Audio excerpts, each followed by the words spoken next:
Hello दोस्तों, कल आपने पढ़ा था ओम्स का नियम। ओम्स के नियम में आप देखा था किसी चालक तार में अगर धारा प्रवाहित की जाती है तो उसके सिरों के बीच उतनी विभवांतर जो होता है वे प्रोपोर्शनल होता है आई के। ठीक है, तो इसका मतलब था यही कि आई बढ़ेगा तो हमारा वोल्टेज भी बढ़ेगा, करंट बढ़ेगा तो वोल्टेज भी बढ़ेगा। इसमें आपने देखा था और आर जो था एक कांस्टेंट था। क्या था? कांस्टेंट। तो हमने क्या देखा था? और कांस्टेंट। इसी आर का नाम था रेजिस्टेंस। क्या था? इस कांस्टेंट नाम क्या था? रेजिस्टेंस। जिसका मात्रक क्या था? ओम। इसका मात्रक क्या था? ओम। क्या मात्रक था? ओम। ये हमने कल देख लिया, ओम ने ही से नियम को बताया था तो इनके नाम से इसका मात्रक पड़ गया। लेकिन आज के वीडियो में हम देखेंगे टाइप्स ऑफ रेजिस्टेंस। तो ये रेजिस्टेंस कितने प्रकार होते हैं? तो types of resistance according to Ohm's law. तो इसके अनुसार, ओम के अनुसार रेजिस्टेंस तीन प्रकार होते हैं: low resistance, high resistance and medium resistance. जो हमारा लो रेजिस्टेंस होता है वो हमारा 1 ओम से कम है तो किसी चालक तार का अगर रेजिस्टेंस 1 ओम से कम है तो लो रेजिस्टेंस।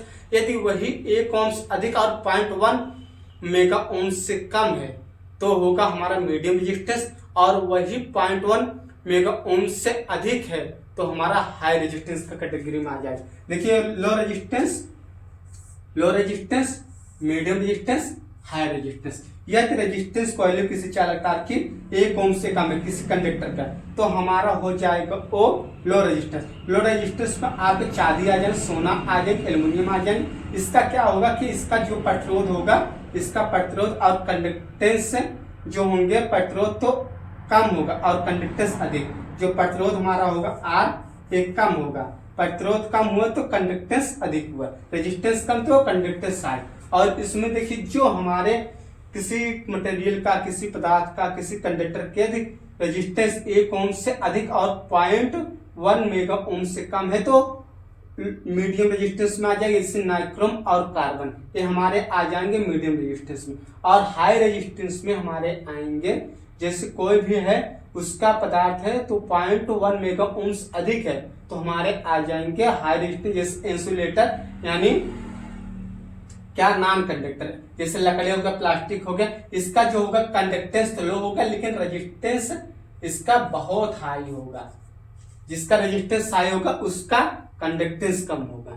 तो यानी प्रतिरोध अधिक तो चालकता कम, प्रतिरोध कम तो चालकता अधिक। तो अगर इसका चालकता हाई है तो इसमें विद्युत के सुचालक अच्छे हैं, और इसमें जाके अगर प्रतिरोध हाई है तो इस विद्युत के कुचालक माने जाएंगे। Conductor, non conductor. ठीक है, कंडक्टर होते हैं जिसमें विद्युत धारा आसानी से प्रवाह हो जाए उसे कंडक्टर बोलते हैं, जिसमें विद्युत धारा नहीं प्रवाहित हो उसे नॉन कंडक्टर बोलते हैं। तो ऐसे ही होते हैं प्रतिरोध। आप जानते हैं प्रतिरोध है क्या? अगर प्रतिरोध का देखा जाए तो प्रतिरोध होता क्या है, आप ऐसे लिख सकते हैं प्रतिरोध रेजिस्टेंस।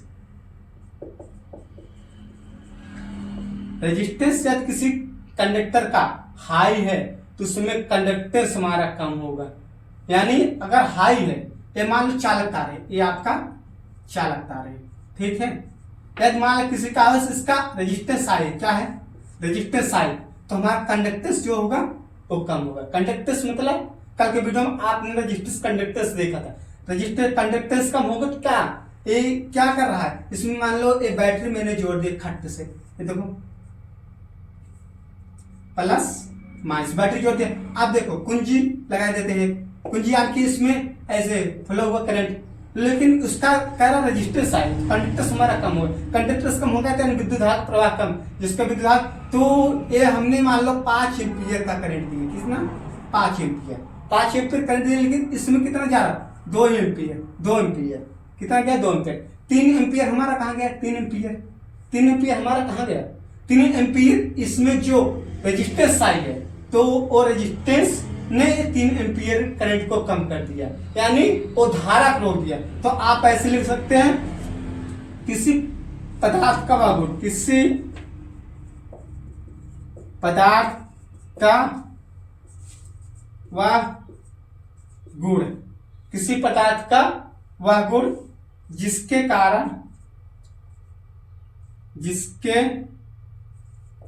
कारण विद्युत विद्युत धारा के प्रवाह में रुकावट आती है, रुकावट आती है, उससे प्रतिरोध कहते हैं, उससे प्रतिरोध कहते हैं, उससे क्या कहते हैं? प्रतिरोध। इससे आर से प्रदर्शित करते हैं, इससे आर से प्रदर्शित करते हैं, जिसका मात्रक क्या होता है? जिसका मात्रक ओम होता है। क्या होता है? ओम होता है। ठीक है। तो किसी पदार्थ को अगर जिसके कारण उसमें विद्युत प्रवाह के मार्ग में रुकावट आती है उससे प्रतिरोध करते हैं। जैसे आप चल रहे हैं, जैसे बाइक लेकर चल रहे हैं, तो जैसे रोड ब्रेकर होते हैं तो वो आपके रास्ते में रुकावट डालते हैं, तो उससे हम बोलते हैं ब्रेकर। वही ब्रेकर यहाँ पर विद्युत धारा में जो ऐसे गुण होंगे जो उसको करंट फ्लो होने के विरोध करेंगे, करंट नहीं बहने देंगे। और 5 एम्पीयर के मान लो जैसे आप लोग बाइक चलाते हो, 50 स्पीड में जा रहे हो, ब्रेकर आ गया, आप स्पीड 20 में हो गई। कितना? आप 20 में हो गए, तो आपका 30 स्पीड कम हुआ, 30 किलोमीटर प्रति घंटा, वो आपका क्या हुआ? वो आपके ब्रेकर के कारण कम हुआ। तो आपने 5 एम्पीयर के करंट फ्लो किए, आपका 2 एम्पीयर जो है वो गया सर्किट में, और 3 एम्पीयर आपके जो प्रतिरोध था उसके कारण रुक गया। तो यानी किसी भी, जैसे आप ही काम कुछ कर रहे हैं, सफलता के लिए कुछ कर रहे हैं, तो आपके मार्ग जो भी रुकावट आएगी आपके रास्ते में, आपके मंजिल पाने के लिए, वही होता है प्रतिरोध। तो यहाँ हम लोग उसी चीज को प्रतिरोध इसमें भी होता है कि हम इतने करंट एम्पीयर दिए थे जबकि हमारे सर्किट में देखा। तो आप उम्मीद करते हैं आपको प्रतिरोध अच्छे समझ आ गया। और टाइप्स ऑफ रेजिस्टेंस भी प्रतिरोध के प्रकार ओम के नियम के अनुसार, low resistance, high resistance, medium resistance. यानी लो रेजिस्टेंस में आपका 1 ओम से कम है तो लो रेजिस्टेंस, मीडियम रेजिस्टेंस 1 ओम से अधिक और 0.1 मेगा ओम से कम है तो ए मीडियम, और 0.1 मेगा ओम से अधिक है तो ए हाई। 0.1 मेगा ओम है क्या? देखो 0.1 मेगा ओम, मेगा मतलब आपका होता है 10⁶, यानी 1 मिलियन ओम।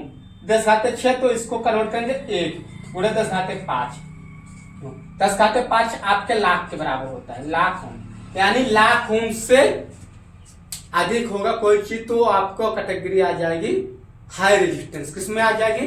High resistance. तो और वही 1 ओम से अधिक और 1 लाख ओम से कम है तो मीडियम रेजिस्टेंस, और तुम्हारा 1 ओम से कम है तो किसी कंडक्टर का वो लो रेजिस्टेंस। लो रेजिस्टेंस की कंडक्टिविटी अधिक होती है जबकि हाई रेजिस्टेंस की कंडक्टिविटी बैड होती है। और लो रेजिस्टेंस में रेजिस्टेंस का मान लो होता है जबकि हाई रेजिस्टेंस मान हाई होता है। ये तो पता ही है। तो आप और इससे अच्छे से जानने के लिए किसी कंडक्टर में क्या प्रभाव पड़ता है रेजिस्टेंस का, इसके लिए आपको प्रतिरोध के नियम पढ़ना पड़ेगा। तो प्रतिरोध का नियम वेरी इंपॉर्टेंट है। तो प्रतिरोध के नियम में आप पढ़ते ही आपको पता चलेगा एक कंडक्टेंस इक्वल इतना कैसे आ गया और रेजिस्टेंस इक्वल इतना कैसे आ गया, और रेजिस्टेंस का फार्मूला वो कैसे बना, रेजिस्टेंस इक्वल रो आर बराबर रो एल अपान ए, यानी जो हमारा होते हैं ये सब कैसे डिनोट हुआ। तो प्रतिरोध के नियम हम आपको पढ़ाते हैं, उसमें आपके सारे डाउट क्लियर होंगे। जैसे डाउट आपका कंडक्टेंस इक्वल इतना हो गया, रेजिस्टेंस इक्वल इतना कैसे आया। तो प्रतिरोध के नियम हम स्टार्ट करते हैं। प्रतिरोध का नियम, प्रतिरोध का नियम, प्रतिरोध का नियम, लो रेजिस्टेंस। तो मान लो ये आपका एक कंडक्टर है, क्या है? ये आपका कंडक्टर है, क्या है? कंडक्टर है, क्या है? कंडक्टर है, ठीक है। एक कंडक्टर है तो एक क्रॉस सेक्शनल एरिया भी है, ठीक है। तो इसकी त्रिज्या r, तो एक वृत्त जैसे बनाना तो ये आपका ए हो जाएगा वृत्त का क्षेत्र, और इसकी लंबाई मान लो l है, इसकी लंबाई l है, ठीक, इसकी लंबाई L है। मानो इसमें R रेजिस्टेंस है, क्या है, R रेजिस्टेंस। तो ए रेजिस्टेंस कितना आएगा इसी को हम फाइंड करेंगे। तो जो रेजिस्टेंस कहता है कि इसके किसी चालक तार के लंबाई के प्रोपोर्शनल क्या होता है, लंबाई के प्रोपोर्शनल हमारा रेजिस्टेंस होता है, यानी लंबाई बढ़ेगी तो हमारा रेजिस्टेंस बढ़ेगा। तो पहला समीकरण आपको बनकर तैयार हो गया। यानी जो होगा पहला समीकरण हमारा जो होगा किसी चालक तार का रेजिस्टेंस उसके लंबाई के समानुपाती होगा, यानी लंबाई बढ़ेगी तो रेजिस्टेंस बढ़ेगी। और दूसरा जो हमारा होगा उसके क्रॉस सेक्शनल अनुप्रस्थ काट क्षेत्रफल के इन प्रोपोर्शनल होगा, यानी वृत्त के समानुपाती होगा। जो एरिया होगा वो हमारा इसके इन प्रोपोर्शनल होगा 1/, यानी अगर एरिया क्रॉस सेक्शनल एरिया अनुप्रस्थ काट का क्षेत्रफल बढ़ता है तो हमारा रेजिस्टेंस घटेगा। या कोई तार मोटा है तो उसका जाके रेजिस्टेंस कम होगा, क्योंकि क्रॉस सेक्शनल एरिया है ना, इसका अगर त्रिज्या बढ़ाएंगे डायमीटर बढ़ेगा तो हमारा तार का डायमीटर बढ़ेगा तो मोटा हो जाएगा, मोटा होते ही इसका रेजिस्टेंस कम हो जाएगा। तो समीकरण नंबर 2 यदि हम समीकरण 1 और 2 को मिलाते हैं, समीकरण 1 और 2 को मिलाते हैं तो क्या बनेगा, R L/A। ठीक है, प्रोपोर्शनल हटते ही एक कांस्टेंट आएगा, क्या आएगा, कांस्टेंट, जिसे हम रो बोलते हैं, L/A। ठीक है, तो हमारा ये फार्मूला बनके जनरेट हो गया। आप देखिए, अब हमें रो इक्वल फाइंड करना है ना, रो इज कांस्टेंट है, इस कांस्टेंट का नाम क्या है, रेजिस्टिविटी। रो इज रेजिस्टिविटी, यहाँ पर क्या है, कांस्टेंट तो है लेकिन इसका नाम क्या है, रो क्या है, रेजिस्टिविटी, क्या है, रेजिस्टिविटी। तो हमें रो इक्वल फाइंड करना है ना, तो रो इक्वल क्या आएगा, RA/L।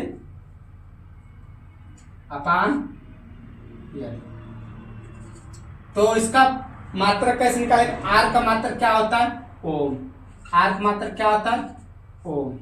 R का मात्रक ओम। और एरिया, ये देखो एरिया ना, एरिया πr²। अगर वृत्त है, वृत्त का एरिया πr² होता है। तो एरिया कोई भी उसका मात्रक होता है मीटर², क्या होता है, मीटर²। और लंबाई है तो लंबाई मात्रक मीटर, लंबाई मात्रक मीटर। मीटर मीटर से कैंसिल, बचा क्या, बचा तुम्हारा ओम मीटर। तो रेजिस्टिविटी मात्रक क्या होता है, ओम मीटर। यानी जो रेजिस्टिविटी हम लोग फाइंड किए रो, इसका मात्रक ओम इंटू मीटर। ठीक है, तो आपने R इक्वल रो